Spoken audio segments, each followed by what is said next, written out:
Olá, meus pequenos do primeiro ano, tudo bem? Essa é a última matéria que a gente vê no primeiro ano. Passou rápido, hein? Não do jeito que a gente queria, mas enfim, passou.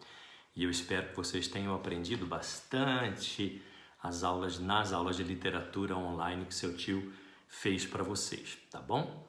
Claro que assim que nós estivermos juntos novamente com as aulas presenciais, nós vamos retomar tudo, né? Rever tudo que foi visto neste ano, para que a gente tenha certeza de que isso fique na sua cabecinha como um bom aprendizado para os vestibulares e para a vida, tudo certo? A gente então termina a apostila número 4 e vamos lá para a página 76, 77 e 78. Nós terminamos vendo a sexta escola literária do ano, que é o romantismo. Nós vimos o trovadorismo, o humanismo, o classicismo, o barroco, o arcadismo e o romantismo. Hoje é a última matéria que a gente trata o romantismo, certo? A gente viu que no romantismo, que é final do século XVIII, 1700 e tanto, começo do século XIX, 1800, até mais ou menos meados do século XIX, 1850. Mais ou menos isso. A gente poderia dizer que o romantismo é a arte e a literatura, incluída na arte, que acontece na primeira metade do século XIX. Então seria de 1800 a 1850, mais ou menos, né? E nós vimos que as palavrinhas que simbolizam o romantismo são liberdade, nacionalismo, individualismo. Muita liberdade de expressão, então tem muitas histórias meio livres, pode-se falar de tudo. A gente viu Iracema, um certo exagero, a gente viu a Senhora, um certo exagero e um certo sentimentalismo, né? O amor da Aurélia Camargo pelo Fernando Seixas, o amor do Martim pela Iracema, que sentimental. Só que de repente aparece um novo autor, que é do romantismo ainda, chamado Manuel Antônio de Almeida. E o Manuel Antônio de Almeida, que faz parte do romantismo, escreve um romance, um livro que foge muito dos padrões românticos da época. Então a gente considera que é um romance que saiu um pouco do trilho do romantismo. Há alguns autores literatos até que consideram que seria o primeiro livro realista que nós temos no Brasil. Mas não, nós vamos ter um livro que ainda vai seguir bastante esse padrão do romantismo, talvez o final dele. É uma história muito interessante, muito gostosa, muito saborosa e muito engraçada. Então tinha humor no romantismo, tio Fábio? Tinha humor. Tinha humor no teatro, tinha humor em alguns livros. E este, em particular, é um livro muito engraçado, muito bem-humorado. Memórias de um Sargento de Milícias, do Manuel Antônio de Almeida.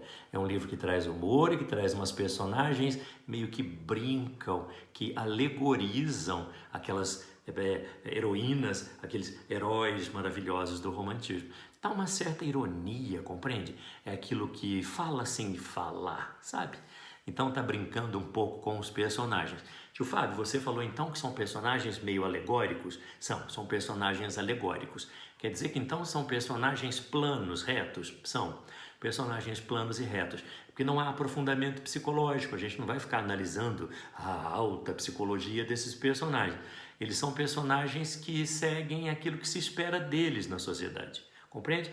Eles representam instituições sociais. Tanto é verdade que muitos dos personagens não têm nome, eles são tratados pela profissão que eles têm. Aí tem o barbeiro, aí tem a comadre, aí tem o médico, que não tem nome, eles são chamados apenas pela profissão. Por isso, personagens planas, personagens retas. Mas é um romance que foge completamente da coisa do herói e da heroína. Pera lá, mas não tinha um personagem central? Tem uma personagem central feminina? Tem, mas eles não carregam aquela moral e aquela beleza extraordinária dos heróis e das heroínas do romantismo. Mas eles não deixam de ser heróis, né, tio Fábio? Não deixam. Só que não são típicos heróis românticos, então nós vamos chamá-los de anti-heróis, tá certo? Então nós vamos ter no Leonardinho um anti-herói. No Leonardo Pataca, um anti-herói. E na Luizinha, uma anti-heroína. Eles são os personagens centrais, nós vamos acompanhar a vida deles, mas eles não têm aquela coisa perfeitinha, sabe? Moralmente perfeitos e fisicamente perfeitos. Não, ao contrário. E a gente vai ter uma história que começa de uma forma tão estranha. O narrador é de terceira pessoa, então ele é onisciente, ele sabe o que se passa no pensamento dos personagens, e o narrador conta pra gente da vinda para o Brasil de dois personagens, o Leonardo Pataca e a Maria das Hortaliças. Estão entendendo? Maria das Hortaliças é a moça que evidentemente cuidava de horta. E Leonardo Pataca, Pataca é uma moeda que vale muito pouco naquela época. Então seria um homem qualquer, meio assim, né? Meio avacalhado. Poxa, para ser um herói tá difícil, mas tudo bem. E o Leonardo Pataca está vindo para o Brasil num navio negreiro, um navio que traz negros escravizados da África para o porto do Valongo, no Rio de Janeiro. E ele conseguiu vir como? Ele tinha dinheiro para pagar a viagem? Não tinha, mas ele era barbeiro, ele tinha conhecimento de barbearia. E naquele tempo não tinha médico, como a gente conhece hoje. Os barbeiros faziam muitas vezes papel de médico, com uma medicina muito atrasada, como por exemplo as sangrias que eles faziam, né? Cortava-se o braço do sujeito, o pulso, deixava o sangue escorrer como se fosse assim, um sangue doente, e deixava depois a pessoa produzir um sanguinho novo.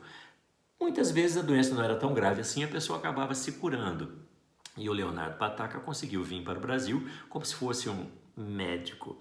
E ele, quando está no navio, vindo para cá, ele estava ali no alto do navio, quando ele olhou uma moça. E a moça era, assim, gostosinha, sabe? Bonitinha, mal ajeitadinha, mal jambradinha, mas dava um caldo. Estão vendo? Os personagens não são perfeitos. E o Leonardo Pataca não era perfeito na hora. Meio feiozão e tal, mas enfim. Um olhou para o outro olhou para um e eles foram paquera. Como que era o costume da paquera naquele tempo? Gente, coisa maluca, mas veja. Era assim, o rapaz passava perto da moça que ele estava interessado e dava uma pisadela no pé da moça. E se a moça não quisesse o rapaz, ela repelia, tipo assim, sai pra lá. Mas se ela quisesse, ela tinha que dar um beliscão no sujeito. E o Leonardo Pataca passa perto da Maria das Hortaliças, dá uma pisadela no pezinho dela e ela tasca um beliscão na mão dele. E os dois então começam um namoro. Só que não é um namoro romântico, não é um namoro de coração. Um namoro mais profundo, se é que vocês me entendem. Passaram a viagem toda de Portugal até o Brasil namorando, vocês sabem. E quando chega no Rio de Janeiro, a Maria das Hortaliças está grávida. E os dois não se casam, nem nada, vão morar juntos. Alugam uma casa, vão morar juntos ali. E aí aparece a comadre, aparece o compadre e as pessoas que moravam em volta. E nasce um menino. E eles resolvem dar nome do pai, chamado Leonardo Pataca. O menino então chama-se Leonardinho. É o nosso herói. E ele, menino, dava um trabalho, criança empertigada, dava um trabalho terrível para o pai e para a mãe. E certa vez o menino já meio crescido, quebrava tudo na casa, sujava a casa, fazia muita arte. Era uma criança ardidinha, tá? Leonardinho. Estão vendo? Não tem nada de heroísmo aqui. Até que um belo dia o Leonardo Pataca chega em casa, mais cedo, e viu a Maria das Hortaliças à janela. Estão lembrados lá no Senhora que seu tio contou? A moça, quando queria arrumar namorado, se arrumava e ficava na janela. Como assim estava na janela? Ela está casada comigo, pô. Quer dizer, amaziada comigo, pô. E ele então fica muito bravo e xinga, fala, como é que você pode ficar aí na janela? Um outro dia que ele chegou mais cedo, ela estava de novo à janela e um rapaz do lado dela, conversando. E aí ficou pé. E os dois brigaram, discutiram. Nossa, tio, que diferente da ideia de sentimentalismo romântico, para vocês verem o tanto que o livro é diferenciado. Só que uma terceira vez ele chegou para flagrar a Maria das Hortaliças na janela e ela não estava. Ele entrou em casa todo alegrinho. Na verdade, ela estava na cama com o sujeito. Evidentemente que eles brigaram, ele expulsou ela de casa e ela disse, eu nunca mais quero saber de vocês. Pega as suas malas e volta para Portugal, para Lisboa. E o Leonardo Pataca vai criar o filho sozinho. O menino já era ardido, já era difícil. E criado pelo pai, que já era meio amalucado também, né? Então vai crescer o Leonardinho e o importante da obra é mostrar os costumes do Rio de Janeiro no tempo do rei. Quando que era o tempo do rei? 1808, quando quando que se tornou rei logo depois, Dom João VI, chega no Brasil, 1808. E quando é que ele sai do Brasil? 1821. Então é esse período que é narrado na história. O livro foi escrito em 1854. Então tem um hoje, 1854, falando do passado, 1808. Compreendem, pequenininhos? O livro abre com essa frase: era no tempo do rei. Evidentemente, Dom João VI, quando vem para o Brasil, fugido de Portugal. E aí vai mostrar a religiosidade, as comidas, as danças, os costumes da vida no Rio de Janeiro naquele início do século XIX. Por isso o romance é chamado de um romance costumbrista, romance de costumes. Tem tudo na apostila, viu, pequenininho? Vocês vão encontrar tudo aqui, essas palavras meio desagradáveis. E vai mostrando o costume e os namoros do Leonardinho e as travessuras que ele fazia. E os namoros do Leonardo Pataca e as travessuras que ele fazia. O pai e o filho, dois anti-heróis malucos. E tinha o nosso querido antagonista, o Major Vidigal. O Major Vidigal perseguia todos os malandros do Rio de Janeiro. Então ele acaba sendo um grande vilão dessa história toda, né? Todo mundo tinha medo do Vidigal, porque o Vidigal perseguia a malandragem carioca. Leonardo Pataca e Leonardinho. Eles eram muito namoradores. Mas um belo dia, a madrinha do Leonardinho apresentou a ele uma mocinha chamada Luizinha. E ele se apaixonou pela moça e a moça gostou dele. Só que a Luizinha, ela era meio Samara, sabe? Jogava o cabelo na frente para que não fosse visto o rosto dela, que ela era muito envergonhada. E ela muito tímida, muito amareladinha, magrinha, meio feinha.